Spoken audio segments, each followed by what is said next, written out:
Hello, Fantastic Beasts fans. In the British Ministry of Magic, we saw their death chamber with the Ark of the Veil. At Macusa, Tina and Newt were nearly executed in theirs. Have we already caught a glimpse of the French Ministry of Magic's death chamber? I'm Susan Chapal with Fantastic Secrets Behind Fantastic Beasts to bring you the clues. Join me and other Fantastic Beasts fans here on the Beast Chaser Forum as we uncover the secrets, discover what's coming first, and play along with Rowling's newest game. And make sure you hit the subscribe button as well as the bell notification so you'll be notified when videos post and won't miss out on the next clues. Before we get started, please notice that this video may be a spoiler for some. While this one has a couple of references to information from set interviews, they were authorized by Warner Brothers. However, with the level of detail and the amount of information we now have, I'm marking all videos and the comment section as spoilers. You have been warned. Ever since the first trailer released, I've been pondering this amphitheater scene. Where is it? What is it? Who are the people involved? And what exactly are Grindelwald and Rosier doing? I finally worked out a theory that I'm excited to share with you.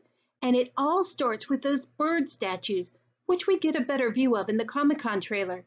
I initially thought they were eagles, but Shane pointed out to me that they are crows. You can tell by the beaks, which of course makes us think of the Lestranges. But what if there were another correlation to a gathering of crows, as in murder? You can have a gaggle of geese, a cauldron of bats, but a group of crows is called a murder. As crows are scavengers, they were often seen circling cemeteries and battlefields and were thought to foretell death. In folklore, crows would also gather to hold court over their own, and if a crow was judged to have trespassed, the other crows would swoop down and kill it. Which makes me wonder, is this circle of crow pillars not only supporting the amphitheater roof, but also upholding justice? And is this murder of crows overseeing the executions that follow? If so, could we be getting our first glimpse of the French ministry's judicial and execution chamber? After all, we saw the death chamber in London's Department of Mysteries that resembled the courtroom Harry had been in earlier and included a raised dais which held the veil of death. Then there was Macusa's weird pool of death. As we've already seen that the French ministry hints at the French Revolution, which included mass executions, could this be a very old chamber that witnessed public trials and the executions that followed? But isn't the crow, the corvus, a symbol associated with the Lestrange family? Keep in mind that the Lestranges seem to be a very old and aristocratic family, as their huge family mausoleum in the center of Paris should attest. And carved on one of those tombs is the Lestrange family motto, Corvus oculum corvi non eruit. Thanks so much to Wendell Rosier for bringing this to my attention. It means a crow will not pull out the eye of another crow, and is a well-known Latin saying indicating, basically, honor among thieves.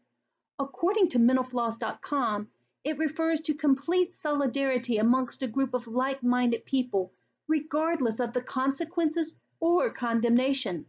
Could the Lestranges have been like the Malfoys and the Blacks in the UK, using their money and connections to influence the French ministry? And if so, might the judicial chamber have been designed in their honor? And could some of these executions have been people who opposed them, political assassinations? They would not pluck out their own eyes, but watch out anyone who stood against them. I would even go so far as to speculate that the effigies scattered about the chamber are not of Lestrange family members, but may be the remains of famous executions. Perhaps that's why there seems to be a wing covering this one, rather than the normal body representation. One other piece of evidence I want to point out is the poster from Comic-Con. As we talked about in the trailer reaction video, these four corners seem to show scenes linked to the characters in those corners. We have Dumbledore with Hogwarts and the Cliffs of Dover, Maledictus and Credence below scenes from the circus, Leda and Theseus below the National Gallery on Trafalgar Square, and then Grindelwald beside his carriage escape and above the French ministry. But why would Grindelwald be associated with the French ministry? Is it perhaps because this key scene of him on the dais is part of the ministry? Perhaps even the thestral carriage was taking him there. Or is it associated with the team and not him? At the very beginning of the film, we see Grindelwald's escape. We've been told that he's being extradited to Europe. Could it be that his thestral drawn coach was taking him to this very courtroom to face not just trial, but execution? After all, at the beginning of FB1, he stands in front of a chateau where he kills 5 Aurs.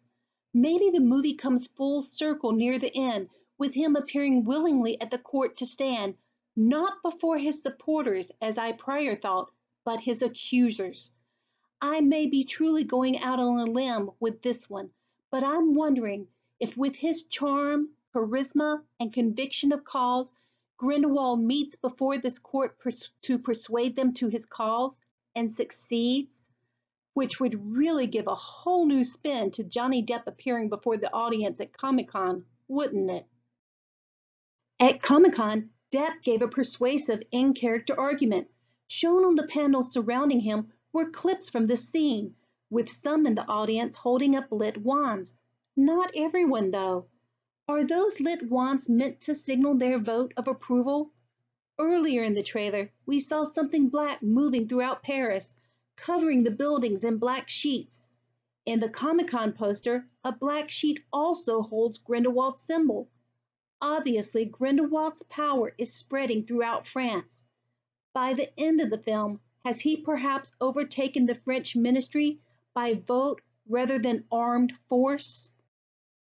Here's one more image to hint that this may have been a ministry meeting. Who can you spot in this gathering?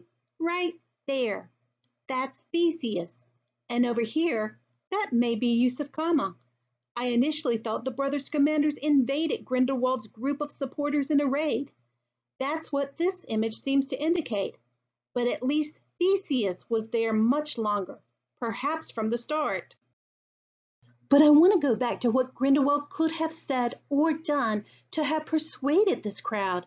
Consider what he said in character at Comic-Con regarding Muggles. I do not hate them. I do not.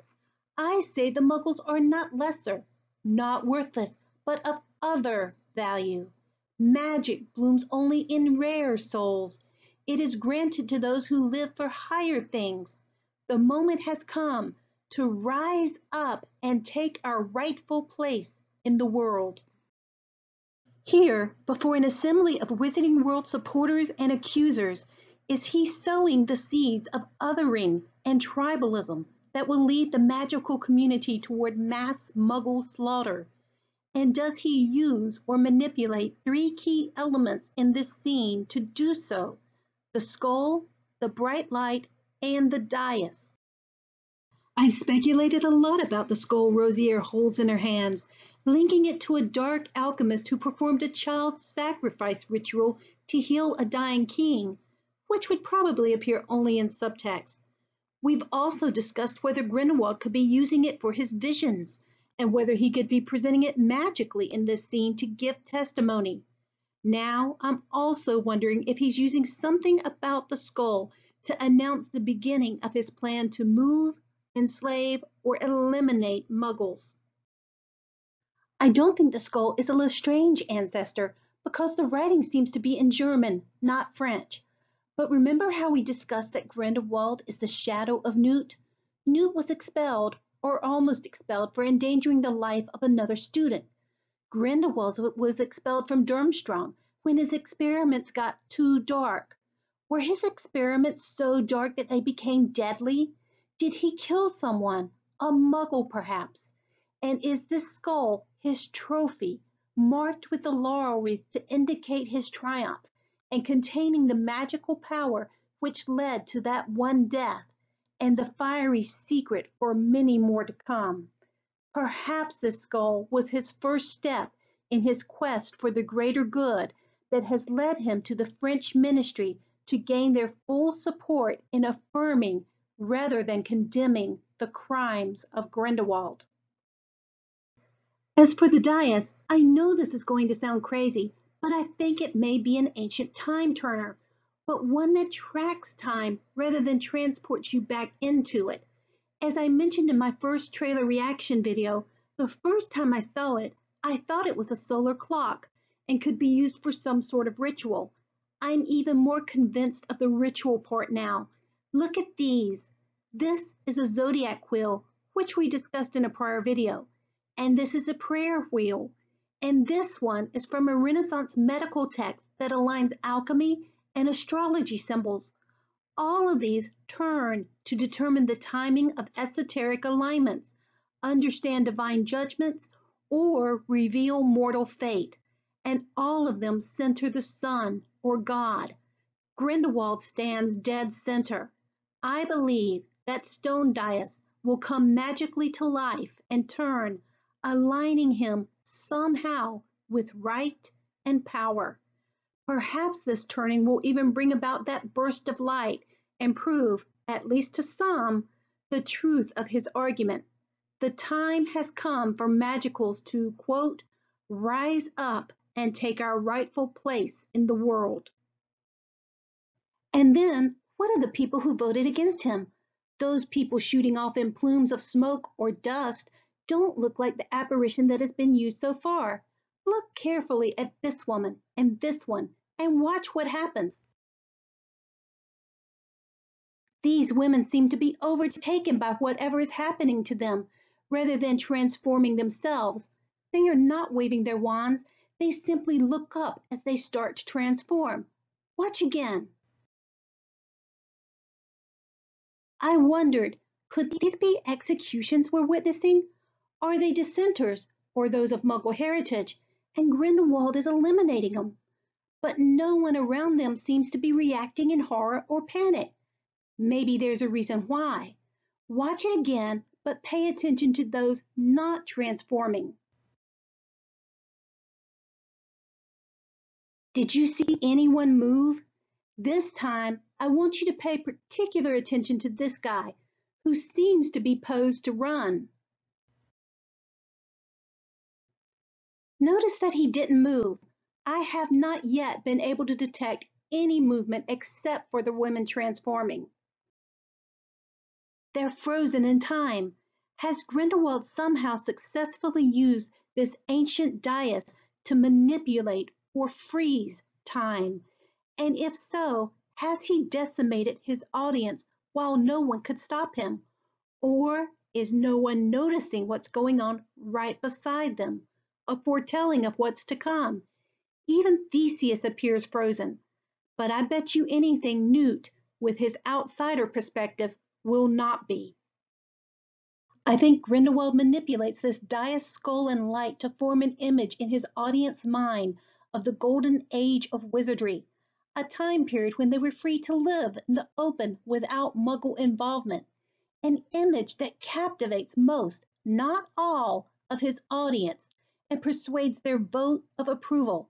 This vote, perhaps, magically empowers Grindelwald further so that he can manipulate and freeze time to eliminate those who opposed him, to bite out the eyes of those who saw through the utopia of his vision to its ugly reality. So what do you think? Did I take this theory a bit too far? Do you think we could be seeing the death chamber in the French ministry, but not sure of the time manipulation? Please share your thoughts in the comments. Also, please check out my new fan shop on Amazon for books and Funko Pops and wands and all things Fantastic Beasts. Until next time.